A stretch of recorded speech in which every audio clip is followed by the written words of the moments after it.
Hello everyone, thank you for joining us here and watching this video. We are speaking to Ms. Beena Pallical from NCDHR, and the report is launched. You all have it's out in the public. You can all access it now. We'll be talking about some specific points that the report has touched upon, and we'll hear directly from Beena Di about her thoughts specifically on the proliferation of caste-based abuse in the digital realm.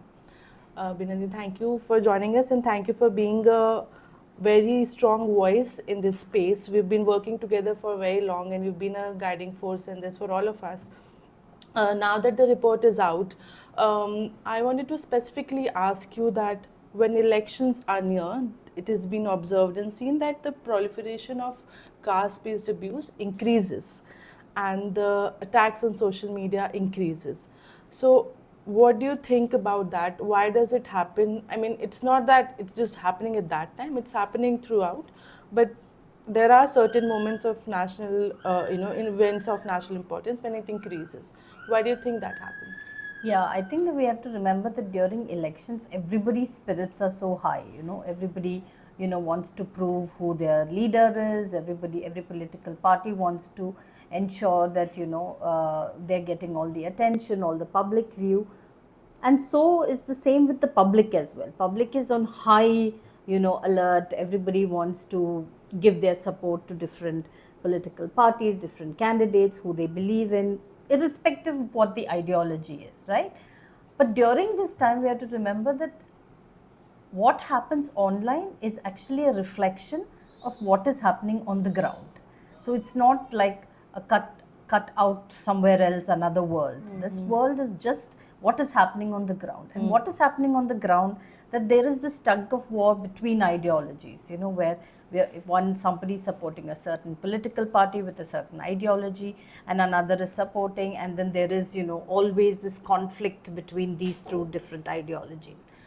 So as well online, and this becomes much more rampant few months just before the election. Right now we will start seeing it, from candidates to people on social media who are using it, starts using abuse, because they feel that that is the way you show your power. So by calling somebody by their caste name or abusing them by their caste name, or for that matter if you're a minority, by abusing somewhere, they're using that to ensure that they're putting that person down by using this caste name, and so feeling much empowered that, oh, I've said this to this person and therefore I feel much more powerful. That is just a very normal thing actually that happens on the ground, where people, the dominant caste always want to show their power, so they use, there are atrocities, there is violence. You can see that in the NCRB data.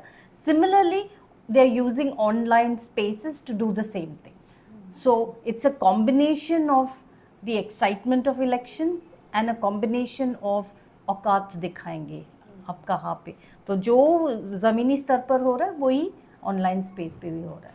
So for the report and given the report's finding, there is prevalence of caste-based abuse in the digital realm, and also we observed and found out that there are specific and very large gaps in the policies and the regulations. So what do you think are the immediate mechanisms that we need to follow? We need to give recommendations, suggestions, so that these policy gaps in the laws that we don't have, and because of which the prevalence is still there, because of which there are not much cases which are being resolved, there are no solutions to this. What do you think should be immediately done about this? So I think one, we have to acknowledge that there is the constitution, and that very specifically says that any kind of caste-based abuse is unacceptable, so just going by constitution.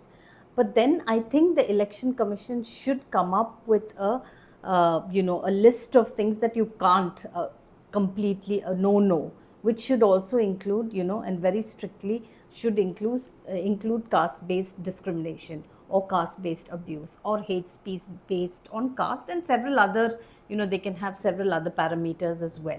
But I think it's really important to have this code of conduct that clearly specifies and actually if as much detail as possible, because people can find loopholes. Just so that we don't have loopholes, should be clearly mentioned so that we can address the issue, not just by hawame, but then that there are clear guidelines that we have to follow pre election and post election as well. Also, while we were working on the report, we went to the community guidelines of most of the social media platforms. Yes. And some of them do mention that discrimination based on caste is strictly prohibited and action will be taken. But some of them have generic, bigger umbrella terms, Yeah. and they've covered it under that. And we believe that these are the reasons that why action is not being taken whenever you're reported a problematic content based on caste-based abuse.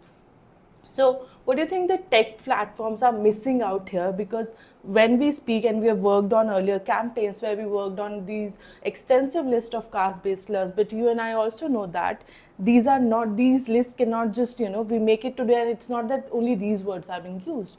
Every day they are coming up with a separate trend, with a separate word which is being used to, increase the abuse.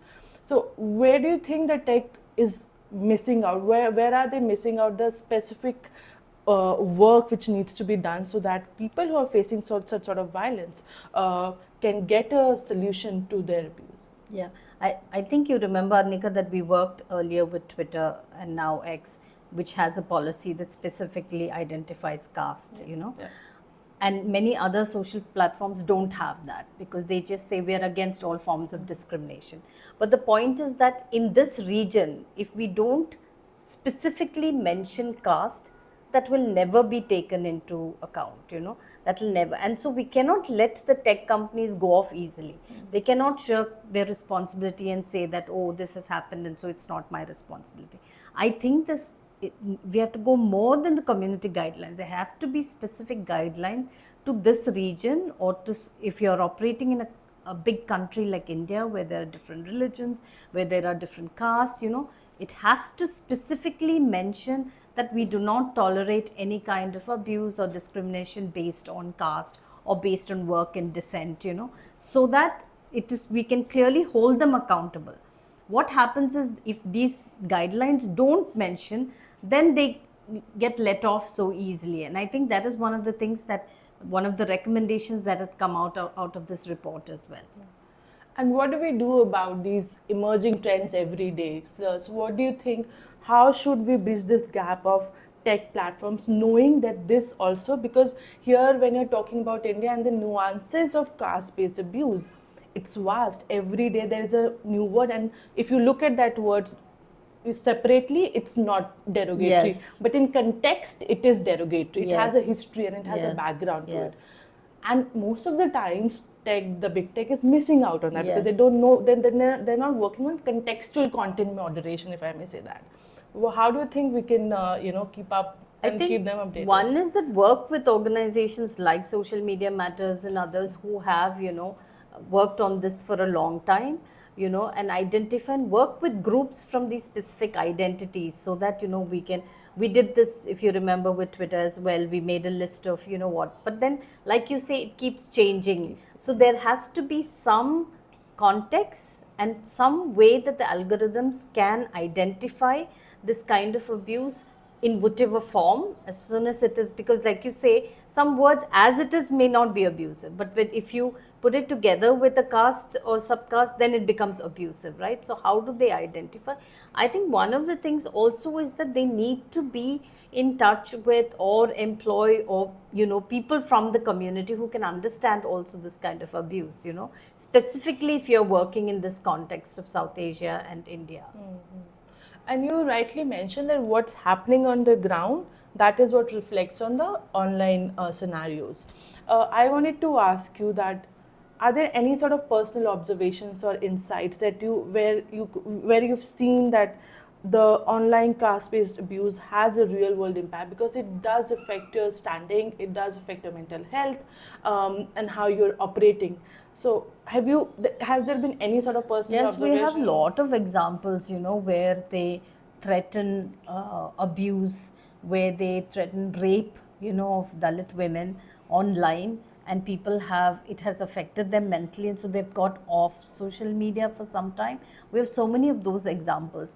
And to be honest, if this was something that was done on the ground, immediately we would go to the police station, file an FIR. I don't think that works online. Even if you file a complaint, the tech companies don't take it seriously.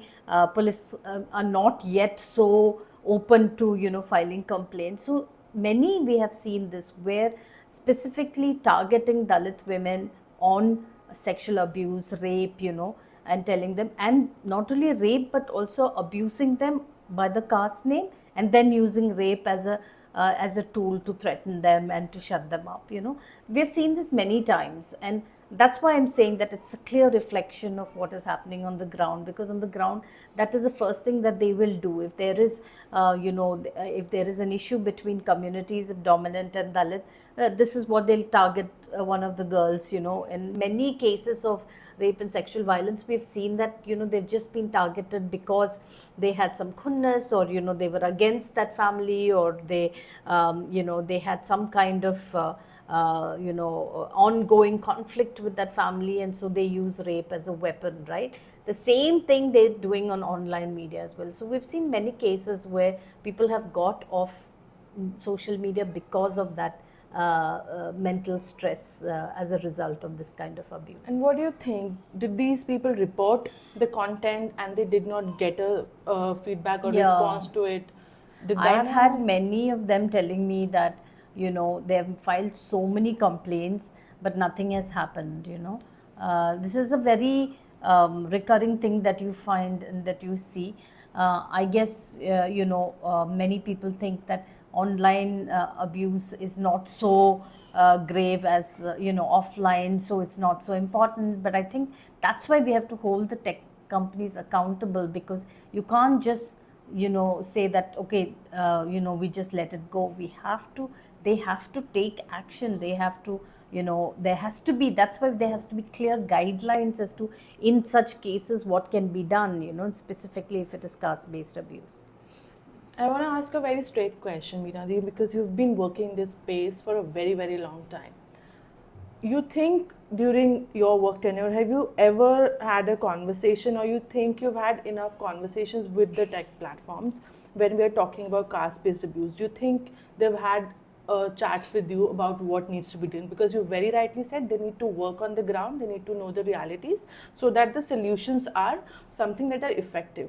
You think you've had enough conversations or enough opportunities where the tech was talking to organizations like yours or experts? No, I think that is something that I think the tech companies also should reach out to organizations, who are specifically from the identity-based organizations, who are working on this, who we can support in identifying some of these issues. There is very less conversation between the tech companies and organizations like ours. We tried a little bit with Twitter and Facebook and stuff, but it didn't really, right now there is absolutely no conversation. So I think there has to be more conversation. There has to be more conversation of how we can sort of put it into a policy, and I think that is important, because unless we do that, they'll just be conversations. So how can we take these conversations, how can we have more conversations, but how can that lead to something more concrete? And I think maybe this is an open call to the tech companies to actually start having these conversations with organizations that are working on these issues. Okay, so I think this was the idea that we really wanted to communicate, that the conversations that have happened till now, very good, wonderful, great, but there needs to be a lot more chats that we need to do between the big tech and the organizations working on the ground, because the issue that we are dealing with is vast. As we may say, it's at industrial level, it's so vast, and you have to go into context to understand it. And to go into context, you need to speak to people who are living on the ground, who know the realities. It's a request and appeal, and I would also like your last words to the camera for this. It's an appeal that, especially to the big tech, please read the report, go through it. We are very open to conversation. We do want to have a chat with you about it.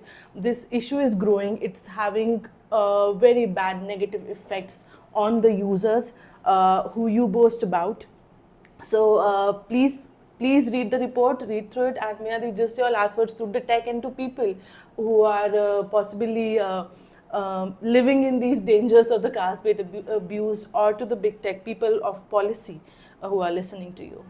So my appeal is also to read our report. There's some really, great evidence that we have got in the report that you can see. Also to people in general, that let's be a little bit more aware of what is happening on social media, and let's continue to report that, because the more that we report, the tech companies at some point has to look into this, and a call to the tech companies to ensure that we have these conversations. We can support to have these conversations, and to look at how we can formulate policies within the companies and have guidelines, so that such issues do not become a recurring issue, specifically caste based abuse or abuse based on work and dissent. All right. Thank you so much. Thank you, guys. Thank you for watching.